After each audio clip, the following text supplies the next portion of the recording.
conflict and affecting social change and things like that. Yeah. Okay, you ready? Let's go. Okay, so we're here with Emmanuel Jal, who is a well-known performer and activist, and congratulations. I know you just got off the plane, so welcome to Vancouver. Oh, thank you. Thank Thrilled you. to have you. And congratulations. I know that We have a new country you have now. a new country. South Sudan became a country 2 days ago. How do you feel about that? It's exciting. It's a new baby that needs to be taken care of. Yeah, yeah. So I can't wait to be part of it and helping it grow. Yeah, and you have played an incredibly important role in it getting there. I want to ask you, you have a really interesting balance of both art and activism. So how does your art inform your activism work? Well, music is what I use to support the causes that I believe in. Because I found that through music it's easier. When you're known as a musician, you can easily pass out information faster. Right. And people won't get bored of you, Right. depending on how you do it. And so you have a stage literally to perform from. And how does your activism inform your art? My activism is actually inspired by what I went through because I was born in a war-torn country. I've lived as a child, I didn't enjoy my childhood, so I lost my childhood. And so the fact that I'm here, I find I have responsibility and I have a voice for those who can't speak for themselves. And that's why I take it really serious. I think you're a voice, and you're also a voice that bridges between Africa and North America. You do a lot of bridging work. How do you see bridging cultural differences? How do you do that in your work? I think with art it's easy, but because I've traveled I've lived my childhood, I know so how my life was in Africa, like in Sudan. Then I happened to be put in school and I happened to travel. So I have adapted into the system in which I can pass out information both sides. And given the tremendous amount of conflict that you've been in, being born in a war-torn country and being a child soldier from the ages of 7 to 11 and then escaping, what are some thoughts of yours around conflict? I mean, the world has a lot of conflict in it, and what's some of your advice to people and organizations that are trying to resolve conflict? Poverty brings a lot of conflicts in different ways. When your stomach is empty, you'll be forced to steal or do something, and that can lead you to go into cell. But ethnic cleansing, happens when ideologies are built by a different group so they could have more to themselves. And so in my country, it's a long story. But the root cause, I take it as economics. People may think it's racism. I don't believe there's racism. I believe it's the resources that cause all this conflict. And the fight for resources. So people tend to extend their empathy to people of the same color as them, or same faith as them. And those people come together, and then those who they think is not of God, then God has given the chance to inherit them. So they oppress the other people. So religion plays a part, race plays a part, poverty. Religion is just a tool, but the aspect, the bottom line is it's poverty. It's resources. It's the economy that's actually causing all this. Another theme that runs really clearly through your life is affecting change. I mean, you could have ended up in a lot of other, going down a lot of other paths, and you've chosen to take the global stage and affect change. How do you think that your personal change came about? How much of it was, you mentioned before about luck, and how much of it was something inside of you? How does change happen? Well, change is constant. And then my internal change happened when I was rescued by British aid, what they call Emmanuel Jal. She smuggled me to Kenya. So I happened to go to school. As a bitter young man, I was still bitter.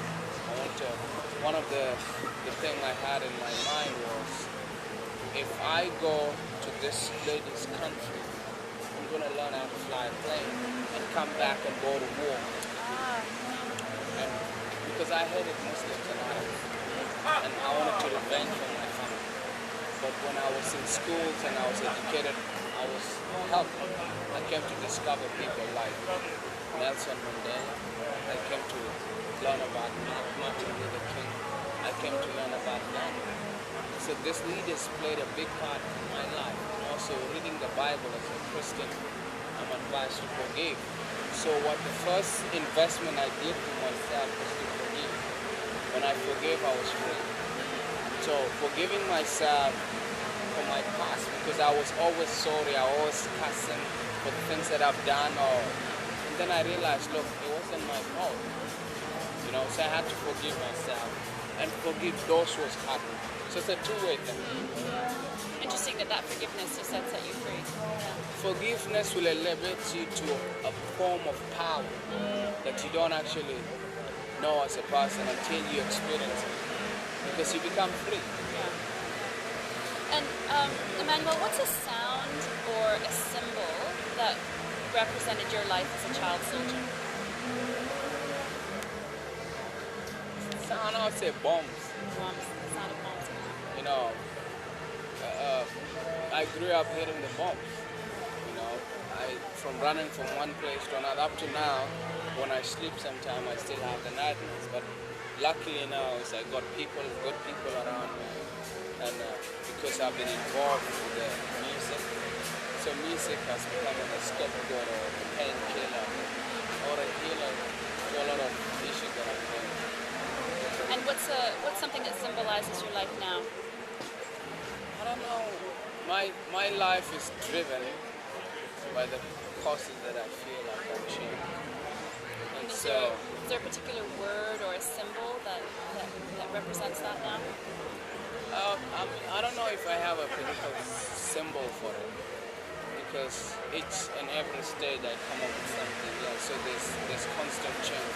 But if I put the basic thing is the passion I have is what keeps me going. Like for example, I want to build a school. I want to build a legacy of Emmanuel Jal who rescued me. I want to give other children a chance to go to school.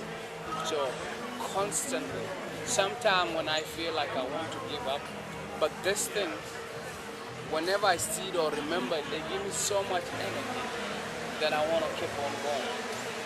Because sometimes like okay, now we got South Sudan. So what's the point of saying? What's the point of doing anything? Then I hear a little voice coming back to my head. Say, look, give children a chance. You're a voice, not only for South Sudan, but for so many people out there. So like there's a constant, that voice that coming. Like what I did what was called lose to win, where I was eating 1 meal a day to try to build a school in South Sudan. And so You have a lot of weight to lose there. I was watching you shake it on stage. yeah, I'd already done it. So it took me 662 days. I thought like I was... For 662 days, you had 1 meal a day? Yeah. Wow. I lost so much weight. I thought I was that famous that I raised the money within 1 month, but it took me 662 days. When I raised the money, we refurbished school, we put kids that were learning under the tree into class. And now when I hear stories about what is happening about the celebration, up to now people are celebrating for the classes and everything. But it was the people on social media giving $1, $2, because I said I'd rather raise $1 million from 1 million people than a one-off donation from one person. Because I was asking, what are you willing to lose to make the world a better place? Somebody got to lose something. We all have to lose something. And that one now is I'm going to tour 200 school worldwide. Where I'll be telling my story to young people. And I'm going to be a modern day nomad. So I'll ask them, what are you willing to lose? And so I tried it out and I found some kids. Some kids say, look, I don't have money, but I normally have games in my house. I'm going to lose my Game Boy. And I said, what? I'm going to lose my... Another kid said, I'm going to lose my PlayStation. because that could put another kid in school. So kids become so creative. Another kid, okay, I'm going to lose at least a chocolate bar a week because that's like $50, 50 cents can feed a family. So you see, I don't tell them lose something. All I gotta do is, what are you willing to do to make yourself better? So another kid say, look, I think I need to put more work on my exam, on my reading so I could pass. So I don't need to tell them what to do. All I have to do is inspire them and do something, and when they listen, they want to do something. So Emmanuel, if you were going to give some advice to leaders of organizations, to people who are trying to create, make the world a better place and affect change and resolve conflict, what would be your top piece of advice? Just look for those who care. Look for those who care. Those who care will be your disciples to convert them to care. And what's next for you? I mean, you've talked a little bit about raising more money for I schools. didn't finish because sometimes it's really frustrating when you're trying to keep an organization running. Yeah. But what you have to do, you are human. Do the best you can do best, but be realistic in what you can achieve. And also, those who care are the ones that will help us. Because when I'm going out there in a crowd, I'm looking for those who care, those who are willing to make a difference. Those are the people I'm looking for. Find your tribe, find the people who are passionate and who care. Yeah, you said find your tribe. Yeah. I like that. Yeah. Yeah. And I also hear you say, work really hard, but also don't have unrealistic expectations so that you burn out. Yeah. Okay. And what's next for you? I'm gonna release my album soon, so I'm looking to pushing it out. So I have a new album coming out, and I'm trying to look for more schools. If any schools are interested in Canada, I'll come. Great. See. And if people want more information, where can they go? What's your website? www.emmanueljal.com, or they can look at my charity, gua-africa.org. Great. Is there anything else you want to say? Any other thing you want to add? Nothing much. What I could say is those who are fortunate enough have got a greater responsibility to make this world a better place. And those, what I could do is to inspire those who are less fortunate to aspire to do greater stuff so they could be. Well, we're fortunate to have you. Thank you. Emmanuel. Appreciate your time. Thank you.